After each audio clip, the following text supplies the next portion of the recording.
حضرت حذیفہ بن یمان ایک صحابی تھے، میرے نبی کریم علیہ السلام نا ان سے راز کی باتیں کرتے تھے۔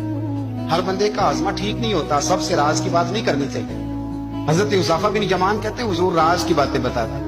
مدینہ منورہ میں جو منافقین تھے ان کی لسٹ بھی نبی پاک نے حضرت حذیفہ بن یمان کو دی تھی۔ جب کوئی مشکوک آدمی مر جاتا نا تو صحابہ کہتے ہیں ہم دیکھتے اگر حضرت حذیفہ نے جنازہ پڑھا تو ہم بھی جنازہ پڑھ لیتے۔ نبی پاک نے بھی کچھ جنازے نہیں پڑھے، ترمذی میں ہے، فرمایا عثمان سے جو بغض رکھے اس کا جنازہ نہیں پڑھیں گے۔ حضرت حذیفہ بن یمان اگر جنازہ پڑھتے تو لوگ پڑھتے، وہ نہ پڑھتے تو لوگ جنازہ نہ پڑھتے۔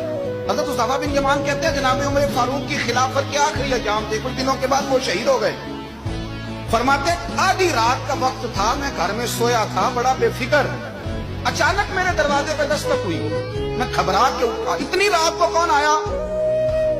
قربان جاؤں، دروازے پہ گیا تو امیر المومنین فاروق اعظم دروازے پہ۔ میں نے کہا عمر کوئی حکم تھا تو مجھے بلا لیتے۔ کہنے لگے میں نا امیر بن کے نہیں آیا، تیرا ویر بن کے آیا ہوں۔ امیر المومنین کی حیثیت سے سرکاری کام سے بلاتا تو وہاں بلاتا، مجھے ایک ذاتی کام پڑ گیا۔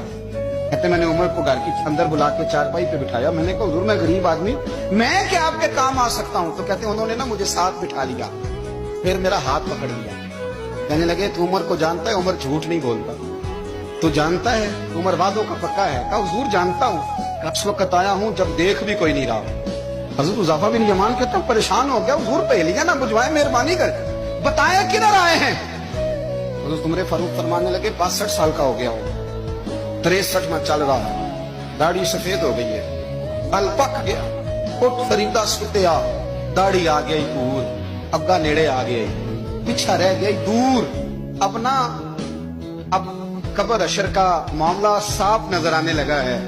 کہا حضور مجھ سے کیا چاہتے ہیں؟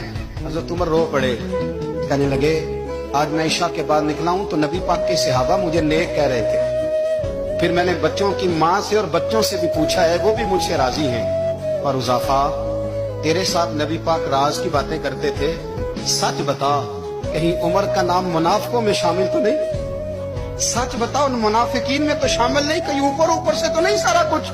حضرت حذیفہ بن یمان کہتے ہیں میں باپ کے مرنے پہ اتنا نہیں رویا جتنا عمر کے سوال پہ رویا۔